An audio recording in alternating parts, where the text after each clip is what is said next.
శ్రీ గురు బ్రహ్మ శ్రీ మహాగణపతి నమః. వారఫలాల కార్యక్రమానికి స్వాగతం. రాబోతున్నటువంటి మే 4 నుండి 10వ తారీఖు వరకు ద్వాదశ రాశుల వారికి చంద్రమానాన్ని అనుసరించి గోచార రీత్యా ఈ యొక్క వారం ఎలా ఉండబోతుంది అనేది చూద్దాం.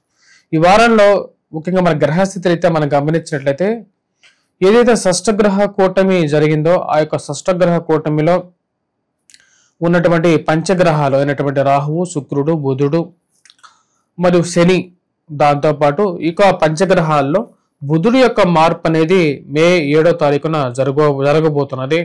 అదేవిధంగా రవి యొక్క మార్పు ఆల్రెడీ జరిగింది. ఇక గురువు యొక్క స్థితి వచ్చేటప్పటికే మనకు వృషభంలో కొనసాగుతుంది. రవి యొక్క స్థితి మనం గమనించినట్లయితే మేషంలో కొనసాగుతుంది. అదేవిధంగా బుధుడు యొక్క స్థితి కూడా మే 7వ తారీఖున మారుతున్నది. కేతువు యొక్క స్థితి వచ్చేటప్పటికి మనకు కన్యలో కొనసాగుతుంది. కుజుడు నీచత్వం పొంది ఈ యొక్క స్థితిరీత్యా తన యొక్క స్థితి వచ్చేటప్పుడు కర్కాటకంలో కొనసాగుతున్నాడు. ఇటువంటి గ్రహస్థితి రాబోతున్నటువంటి వారం రోజుల పాటు ద్వాదశ రాశుల వారికి ఎలా ఉండబోతుంది అనేది చూద్దాం. ముందుగా వచ్చేటప్పటికి మేషరాశి వారికి ఈ యొక్క వారం సానుకూలమైనటువంటి ఫలితాలు గోచరిస్తూ ఉన్నాయి. వృత్తిపరంగా వ్యాపారపరంగా ఖర్చు అనేది కొంచెం ఎక్కువగా ఉంటుంది. ఖర్చు విషయంలో చాలా కంట్రోల్గా ఉండాలని చెప్పి ఎంత ప్రయత్నం చేసినప్పటికీ కూడా డబ్బు రావటం, అదేవిధంగా ఖర్చు అవటం అనేది కూడా జరుగుతూ ఉంటుంది. ఎలా డబ్బు ఖర్చు అవుతుంది, ఒక ప్రణాళిక వేసుకోవాలి. దాని ప్రకారంగానే మనం ముందుకు వెళ్ళాలి. జీవితంలో డబ్బును కొద్దిగా పొదుపు చేయాలని చెప్పి ఒక ఆలోచనలకు రాగలుగుతారు. కష్టం అనేది వచ్చినప్పుడు మనకు సహాయం ఎవరు చేయరు కాబట్టి మన డబ్బును మనమే జాగ్రత్త పరుచుకొని ముందుకు వెళ్తే మంచిది అనుకుంటారు. ఆ విధంగానే కొన్ని నిర్ణయాలు తీసుకోవాలనుకుంటారు. దాని తగినటువంటి నిర్ణయాల్లో ముందుకు వెళ్తూ ఉంటారు. ఈ రాశిలో ఉండేటువంటి వారికి జన్మరాశిలోకి రవిగ్రహ సంచారం జరుగుతున్నది.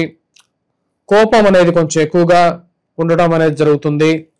ఏదైనా అసహనం మిమ్మల్ని ఎక్కువగా బాధించేటువంటి వారు మాటలతో ఆ యొక్క సహనానికి కూడా ఒక పరీక్ష పెట్టేటువంటి వారు ఎదురవుతూ ఉంటారు. మీరు ఎంతో సహనం కలిగినటువంటి వారు అయినప్పటికీ కూడా మిమ్మల్ని గుచ్చి ప్రశ్న చేస్తూ మిమ్మల్ని భేదించేటువంటి వారికి మీకు కోపమే సమాధానంగా చెప్పాలనుకుంటారు. ఏదైనా కొత్త కోర్సు నేర్చుకోవాలి, విద్యాపరంగా ఒక అడుగు ముందుకు వెళ్ళాలని చెప్పి భావిస్తారు. దాన్ని తగిన విధంగానే మార్పు చేర్పులు చేసుకోవాలనుకుంటారు. కుటుంబ సంబంధ బాంధవ్యాలకు ఎక్కువగా వాల్యూ ఇవ్వాలనుకుంటారు.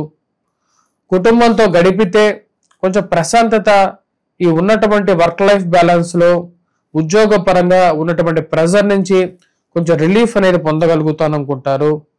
వారితో వారాంతంలో ప్రశాంతంగా గడపాలని చెప్పి భావిస్తారు. పిల్లల యొక్క ఎదుగుదల, కుటుంబంలో ఒకరికి ఉద్యోగ ప్రయత్నాల్లో వారు ముందు ఉండటం మంచి మానసికమైనటువంటి ఆనందాన్ని ఇవ్వగలుగుతుంది. కుటుంబంలో పిల్లలకి శుభకార్యాలు చేయించాలనుకుంటారు. కుటుంబ సంబంధంలో ఒకరికి వారి యొక్క వివాహాల వేడుకల్లో పాల్గొనటం, వారి యొక్క శుభకార్యాల్లో పాల్గొనటం మానసిక ఆనందాన్ని ఇవ్వగలుగుతుంది. ఏది ఏమైనప్పటికీ కూడా బంధువులు అనేటువంటి వారు సమయానుకూలంగా మంచి గుణాన్ని కలిగి ఉంటే మానసికమైనటువంటి ఆనందాన్ని ఇవ్వగలుగుతుందని చెప్పి భావిస్తారు. గృహ కొనుగోలు, వాహన కొనుగోలు సంబంధితమైన విషయాల్లో ఒక ముందడుగు పడుతుంది. మే 7వ తారీఖు నుండి ఈ రాశి వారికి కొంచెం ఎక్కువగా సానుకూలమైనటువంటి ఫలితాలను పొందగలుగుతారు. ఫైనాన్షియల్ రొటేషన్, ఇంక్రిమెంట్స్ విషయంలో ఒక అడుగు ముందుకు పడటం మానసికమైనటువంటి ఆనందాన్ని ఇవ్వగలుగుతుంది.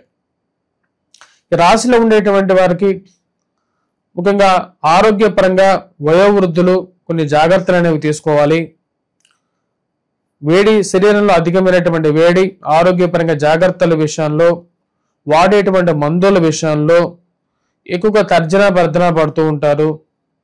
నా శరీరానికి ఏది సరైనటువంటి మందు అనేటువంటి ఆలోచన, అంటే హోమియోపతి వైపు, ఆయుర్వేదం వైపు వెళ్ళాలా అని చెప్పి ఒక ఆలోచన అనేది కలుగుతూ ఉంటుంది.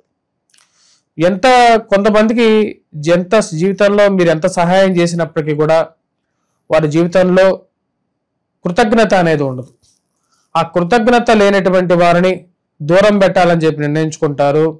24 గంటలు స్నేహితులు, బంధువులు అని చెప్పి చుట్టూ తిరిగేటువంటి వారు కృతజ్ఞత లేనటువంటి వారు, మీరు చేసినటువంటి సహాయాన్ని మర్చిపోయేటువంటి వారు, ఇలాంటి విషయాలు, ఇలాంటి వారికి మనం సహాయం చేస్తున్నాం అని చెప్పి ఒక ఆలోచనలకు రాగలుగుతారు.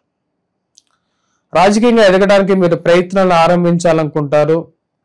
రాజకీయ అండదండలు కలిగినటువంటి వారితో సహచర్యం చేయాలనుకుంటారు. కానీ కుటుంబం గురించి, మీ గురించి బ్యాడ్ ప్రాపగాండా చేసేటువంటి వారు ఎక్కువగా అవుతారు. వారికి సరైనటువంటి గుణపాఠం చెప్పాలనుకుంటారు. మీరు చేయనటువంటి తప్పుని మీ మీద రుద్ది మీరు ఏదో మీ మీద పెద్ద అభాండం వేయాలి అని చెప్పి ఎక్కువగా ప్రయత్నాలు ఆరంభిస్తూ ఉంటారు. వ్యాపార పరంగా బాగానే జరుగుతున్నప్పటికీ ఖర్చుని జాగ్రత్తగా ఉంచాలనుకుంటారు. దానికి తగిన విధంగానే ముందుకి నిర్ణయాలు తీసుకుంటూ ఉంటారు. ఈ రాశిలో ఉన్నటువంటి విద్యార్థులకి సానుకూలమైనటువంటి ఫలితాలు గోచరిస్తూ ఉన్నాయి. విద్యా సంస్థల్లో పనిచేస్తున్నటువంటి వారు విద్యార్థులకి అనుకూలమైనటువంటి స్థితిలో ఉన్నటువంటి గురువు యోగకారకమైనటువంటి ఫలితాలు ఇచ్చే విధంగా ఉన్నాడు. మానసికమైనటువంటి స్థైర్యాన్ని ఇవ్వగలుగుతాడు. ఈ రాశిలో ఉండేటువంటి వారు విదేశాల ప్రయత్న సంబంధితమైన విషయాల్లో, దూర ప్రాంత ప్రయాణ సంబంధితమైన విషయాల్లో కొన్ని జాగ్రత్తలు తీసుకోవలసినటువంటి ముఖ్యమైనటువంటి సూచనగా చెప్పడం జరుగుతుంది. ఈ రాశిలో ఉండేటువంటి వారు ఎటువంటి పరిహారాలు చేసుకోవాలి అనేది మనం చూద్దాం. ముందుగా ఈ రాశిలో ఉండేటువంటి వారు ఏలినాటి శని ప్రభావ రీత్యా వెంకటేశ్వర స్వామి దేవాలయ దర్శనం చేసుకోండి. శనివారం పూట హనుమాన్ చాలీసా పఠించండి. హనుమాన్ దేవాలయ దర్శనం చేసుకోండి. ఇది సానుకూలమైనటువంటి ఫలితాలు ఇవ్వగలుగుతుంది. వాటితో పాటు రాహుగ్రహం మంత్రజపం, దుర్గాదేవి అనుష్ఠానం చేసుకోండి. ఇది అనుకూలమైనటువంటి ఫలితాలు ఇవ్వగలుగుతుంది.